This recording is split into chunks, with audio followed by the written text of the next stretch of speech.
Vamos a pasar ahora la palabra al representante de Argentina, al profesor Agustín Echevarne.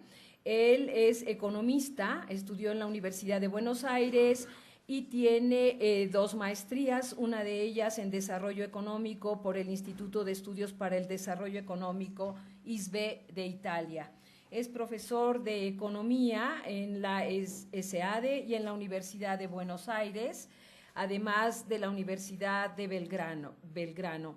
Actualmente ocupa el cargo de director ejecutivo de Libertad y Progreso, una institución cuya misión es promover las ideas que inspiran a los políticos, a los jóvenes y a la opinión pública sobre la base de los principios de libertad y responsabilidad.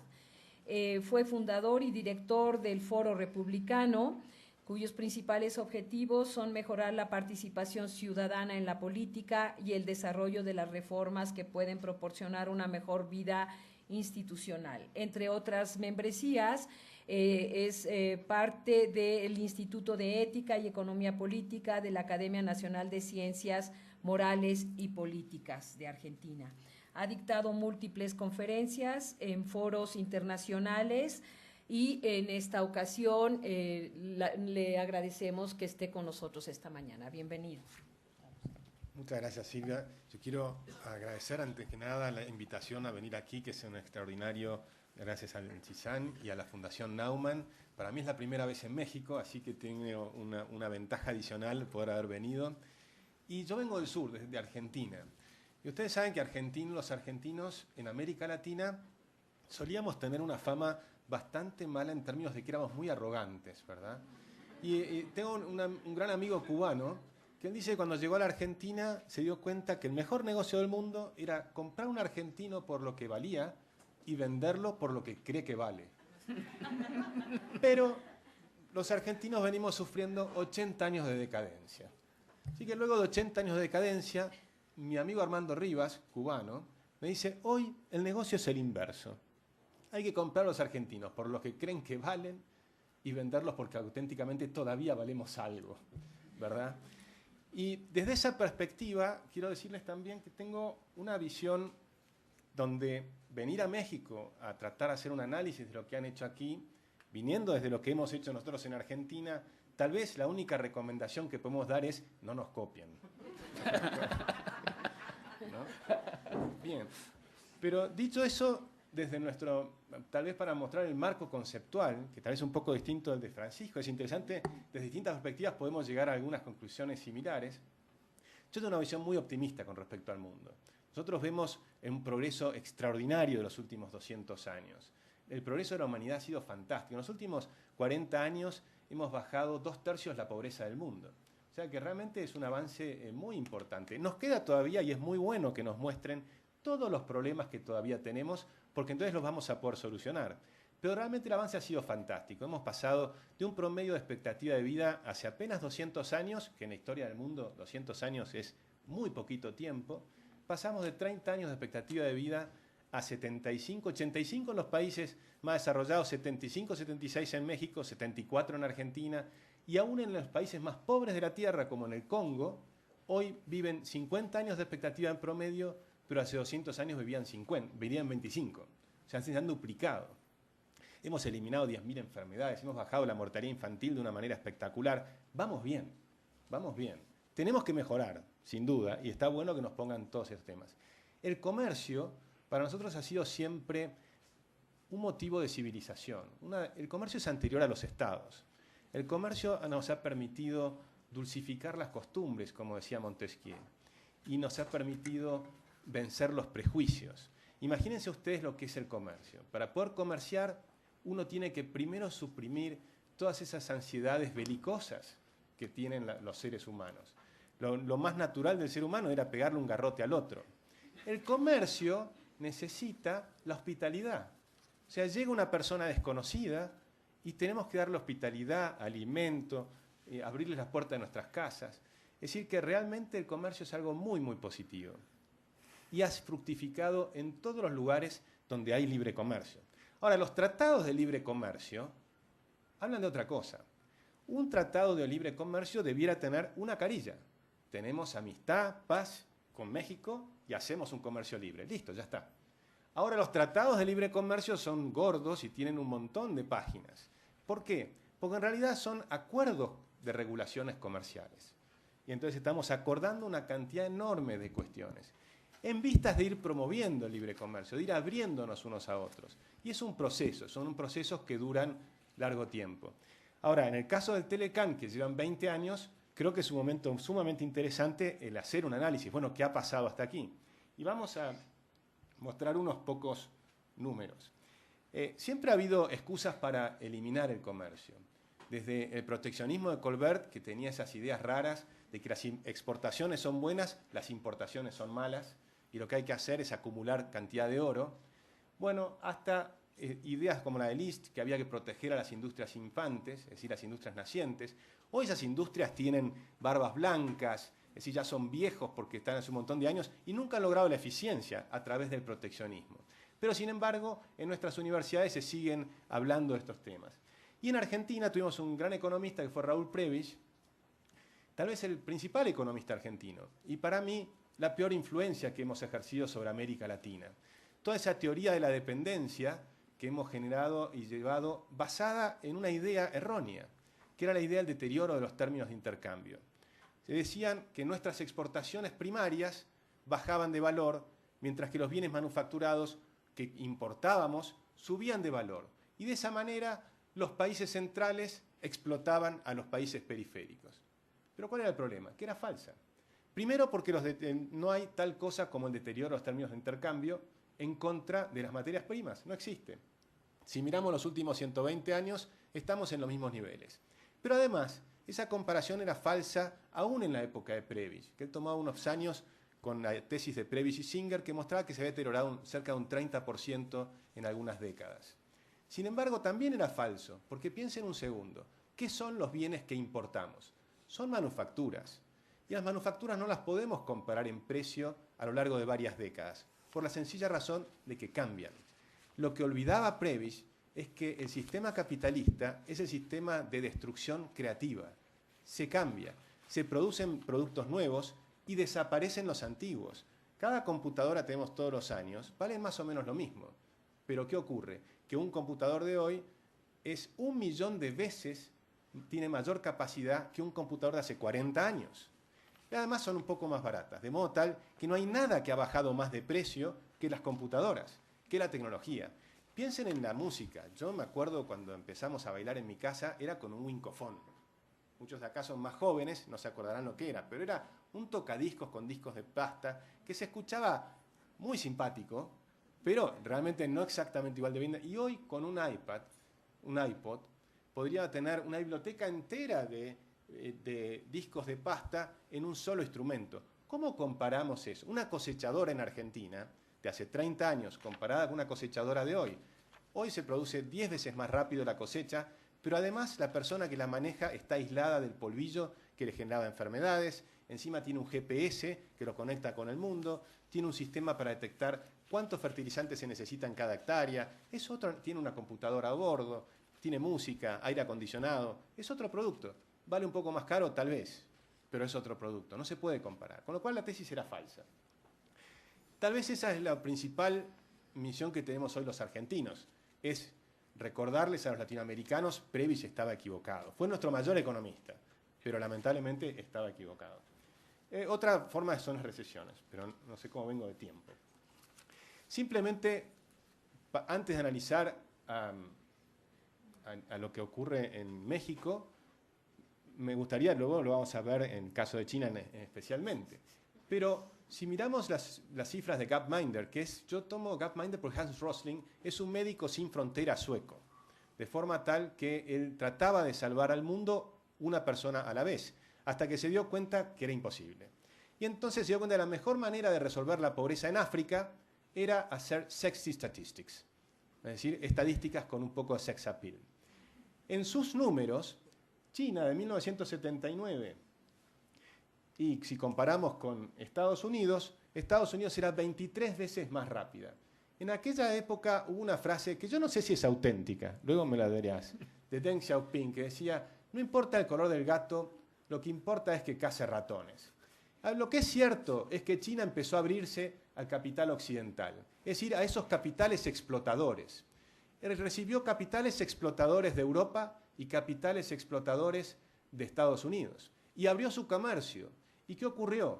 Bueno, 30 años después, resulta que redujo esa brecha, que generalmente se dice que se expande entre ricos y pobres, con el comercio se redujo de 23 veces a 5. Se achica la brecha entre Estados Unidos y China, de forma tal que ese proceso fue extraordinario. China fue una aspiradora de capitales. En la década del 70 aspiraba 700 millones por año. En la década del 90, 7.000 millones por año. Pero en la década del 2000, más de 70.000 millones de dólares anuales. Realmente es una aspiradora de capitales internacionales y eso ha permitido sacar millones y millones de chinos de la pobreza. Con lo cual, la primera evaluación que nosotros podríamos hacer es tomar los aspectos positivos. El Telecam visto desde nosotros es enorme. Son 470 millones de consumidores, intercambian 3.000 millones de dólares por día, tiene un PBI de 19 billones de dólares. Eso significa 40 Argentinas. Digo, cuando nosotros lo miramos desde el sur, vemos ahí una potencia fenomenal. Con lo cual, cuando miramos el impacto en 20 años, las partes positivas son fenomenales, ¿no? El aumento de las exportaciones fueron por 7 veces, las importaciones por 5. Se logró diversificar las exportaciones y hoy se exporta mucho más manufacturas, que era el gran temor de Previs. O sea, se logró ese cambio estructural, ¿no? Y uno diría, bueno, fantástico, 79% son manufacturas. Se aumentó la inversión extranjera directa también, y creo que también colaboró el Telecam con tener mayor previsibilidad en la política macroeconómica. Ahora bien, está claro, y lo han visto inicialmente, que no se colmaron las expectativas. Hay algo que no funcionó. Y para mí resulta evidente cuando volvemos a utilizar las cifras y comparar lo que habíamos visto de China y vemos qué ocurre ahora en este acuerdo entre dos países desarrollados y México. Y resulta que en 20 años, si bien todos han mejorado, e incluso relativamente México ha mejorado un poquito más que el resto, no es suficiente. O sea, México creció un 2,4% anual, pero tomado en términos per cápita apenas el 1,2%. Y de esa manera no logró cerrar esa brecha que tiene con los países del norte. Es decir, no era tan abismal la brecha como la que tenía China, era 3,57 veces, y se redujo solamente a 3,51, muy poco. De forma tal que hay algo que aparentemente no funciona. Y a mí me gusta tomar los indicadores también de Angus Madison, que son esas líneas que ven allí, se las voy a tratar de explicar. La línea negra es el PBI de los Estados Unidos en los últimos 200 años, ¿no? La línea roja es Argentina. Argentina es un caso fantástico, fantástico porque parece de otro planeta, ¿no? Estábamos en algún momento desde el sur del continente. Yo miraba, recorríamos ayer, tuve la oportunidad de entrar a la catedral. La catedral que tienen en México es magnífica. Fui hace poco a la catedral de Lima, es magnífica.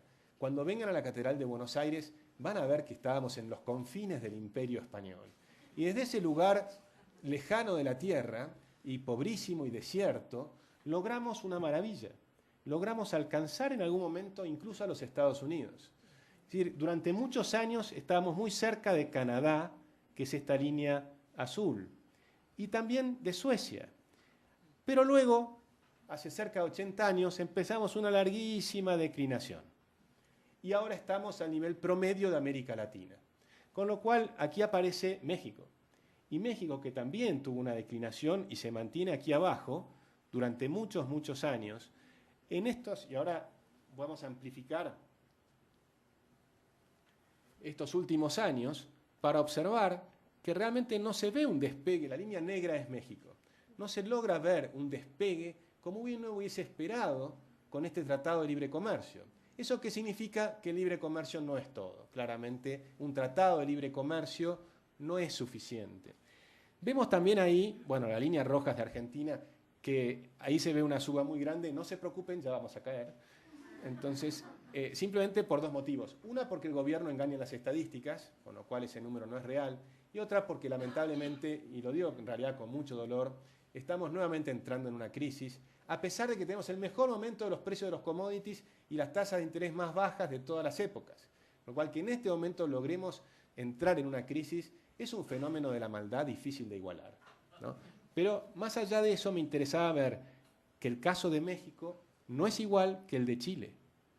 Chile ha logrado despegar, con lo cual ahí sí tienen un ejemplo de algo que podemos observar y tratar de mirar qué es lo que ocurrió. Bueno, se me va acabando el tiempo. Si uno mirara las causas, yo diría hay dos causas. Hay 10 causas, por lo menos, de nuestra perspectiva humilde, una mirada por lo menos que tenemos. Una es la parte internacional y es China, y lo vamos a ver en un ratito con mucha profundidad. China se ha transformado en la factoría del mundo, tiene una capacidad de producción fenomenal, empezaron con sueldos muy, muy bajos, aunque ahora empiezan a subir, afortunadamente para China y para los que competimos con los chinos. Con lo cual, ahí tenemos un tema que es extraordinario. Luego hay otras 9 causas, que no las voy a decir todas rápido, seguramente las han visto muchas veces. Está el tema de la falta de inversión. Un 20% de inversión sobre el PBI aparentemente no es suficiente. Si uno compara con China, hay una diferencia abismal. La falta de capital significa baja productividad. Las inversiones extranjeras directas, si bien han crecido mucho, y uno ve que ha habido una influencia importante del Telecam, no son suficientes y son inferiores en términos de PBI a lo que es Brasil, Chile, Colombia, Costa Rica o Perú. En México se invirtió poco en términos, me parece, de infraestructura, o tal vez insuficiente. Hay varias cuestiones. Se han creado empleos en la industria, pero tal vez no lo suficientes también. Ahora, a mí lo que más me interesa siempre es mirar las causas internas de los países, porque es lo que podemos cambiar. No vamos a cambiar el contexto internacional, pero sí podemos cambiar lo que podemos hacer nosotros. Y ahí creo que hay dos cuestiones que para mí son fundamentales. Más allá, hago 3. Una es la calidad de la inversión pública. Yo no voy a comentar el caso de México, simplemente miren Argentina. Nuestra inversión pública es espantosa. Gastamos muchísimo dinero y muy mal. El otro problema es el sistema educativo. También gastamos mucho dinero en Argentina. Por ejemplo, hemos duplicado lo que gastamos en educación y pasamos del primer puesto de América Latina al 7º puesto de América Latina sobre los 8 países que toman el test de PISA, que es el test internacional para evaluar matemáticas, lenguas, etc. Es decir, que el dinero no es suficiente. Hay que hacer un cambio revolucionario en el sistema educativo de nuestros países. En el caso de México también hemos observado un deterioro del sistema educativo, con lo cual creo que ahí tenemos algo en común que podríamos explorar y algún día habría que hacer un evento sobre sistemas educativos. ¿Qué nos está pasando? ¿Cómo lo mejoró Chile? Y sin embargo Chile, la nueva presidente ahora, quiere tomar el modelo argentino. Yo no lo entiendo bien, porque el nuestro funcionó pésimo. Pero bueno. Y el otro problema que sí nos preocupa muchísimo en nuestra fundación son las instituciones. Y ahí creo que llegamos, en nuestra opinión, a la clave del problema.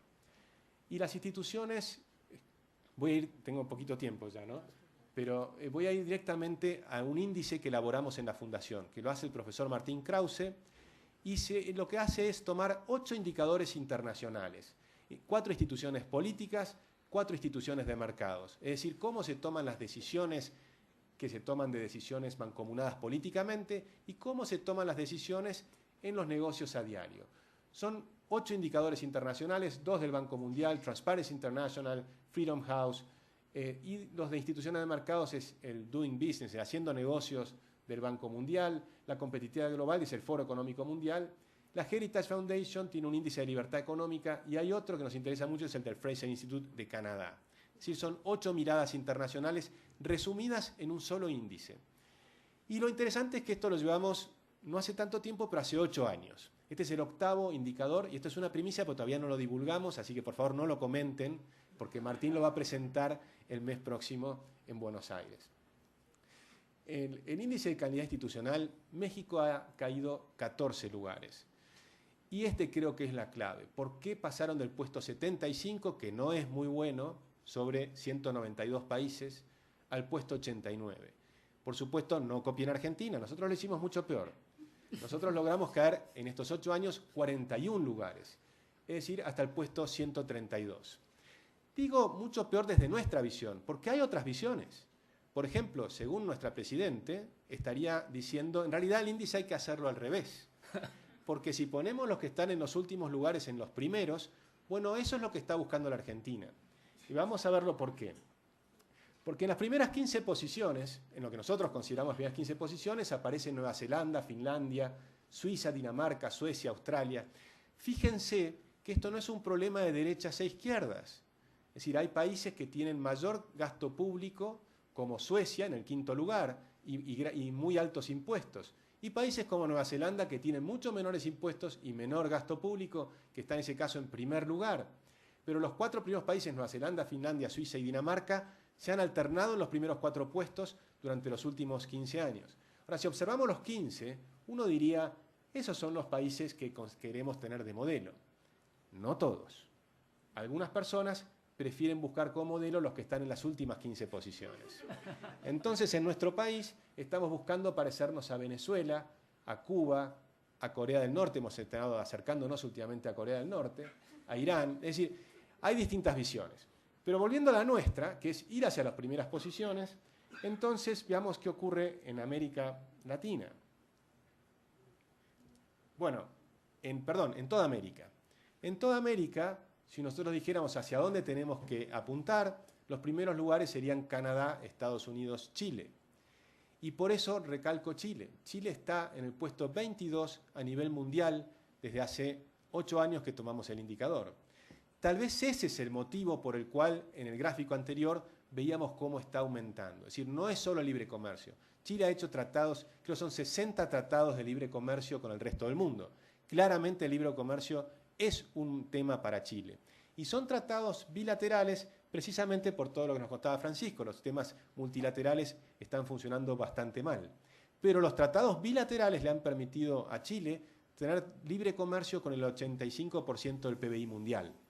Realmente tiene un libre comercio muy importante. Uruguay ha tenido una mejora en 7 lugares, por eso lo destaqué allí. En 8 años mejoró 7 posiciones a nivel internacional.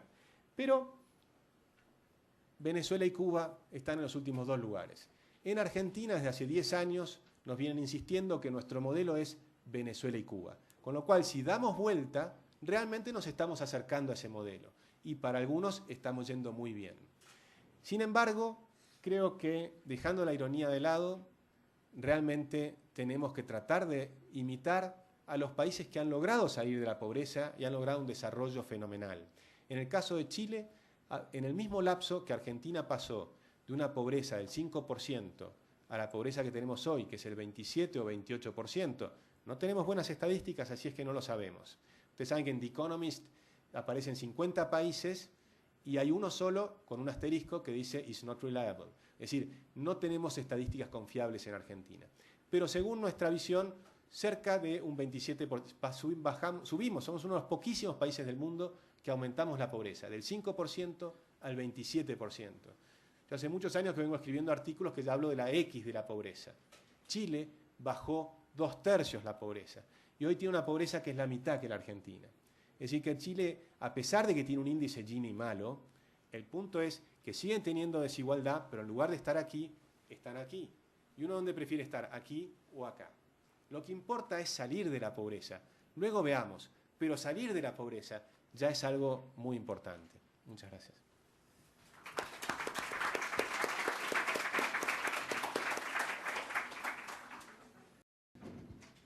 Gracias, soy Valeria Valle del CISAN, de la UNAM. La pregunta es para Agustín Echevarne, para mi compatriota argentino. Bienvenido a México. En el año 94 yo era estudiante en Argentina y en ese momento, cuando estudiaba Relaciones Internacionales, la discusión era que México ya había decidido que su integración era en América del Norte, que le había dado la espalda a América Latina. Mi pregunta, como hace muchos años que vivo en México, es ¿cómo se percibe eso hoy desde Argentina? ¿Cómo se percibe a México? México se lo inserta en América del Norte. México, como comentó recién el profesor Wu, está haciendo alianzas con América Latina a través de la Alianza del Pacífico. Parecería que el acercamiento de México a través de las regiones por el Pacífico y no por el Atlántico. Entonces esa es mi pregunta. ¿Cómo se percibe hoy digamos, esta cuestión de la integración de México en América del Norte desde el sur? Muchas gracias. Sí. Gracias por la pregunta. Yo, en el caso de Argentina, en la década del 90 me parece que teníamos una visión mucho más abierta hacia el mundo. Y entonces en aquella época había un debate muy interesante y estábamos siempre viendo cómo íbamos a lograr integrarnos al mundo y nos preocupaban mucho esas cuestiones. Ahora, del año 2003 para aquí, la verdad es que en la Argentina el clima de pensamiento ha cambiado muchísimo. Recordemos que desde el inicio del gobierno de Kirchner, el primer presidente, el marido, ahora tenemos la mujer, pero desde el momento del presidente Kirchner inició una permanente campaña de hostigamiento hacia nuestros vecinos y hacia nuestras principales contrapartes. Entonces, nos peleamos con los españoles, nos peleamos con los chilenos, nos peleamos con los uruguayos, nos peleamos con los franceses, nos peleamos prácticamente con todo el mundo.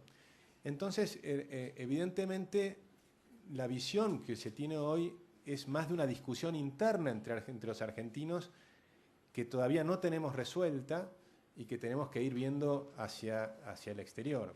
Por ejemplo, si uno mira el Mercosur, a diferencia de lo que son todos estos tratados que estamos hablando aquí, es una unión aduanera. Una unión aduanera que básicamente lo que significa es nos juntamos un grupo de países relativamente mediocres y nos protegemos del resto. Entonces, ¿nos protegemos de qué? Y nos protegemos de la innovación, nos protegemos de los nuevos inventos, nos protegemos de todas las cosas mejores y más baratas del mundo. Eso es un poco el Mercosur. Entonces, y fíjense también cuando hablamos de calidad institucional, el Mercosur, a diferencia de lo que es el ALCA están buscando un quinto componente, sería un país de alta calidad institucional como es Costa Rica. Están buscando países de alta calidad institucional dentro del hemisferio. Argentina no. En el Mercosur buscamos a Venezuela, que está en los peores lugares.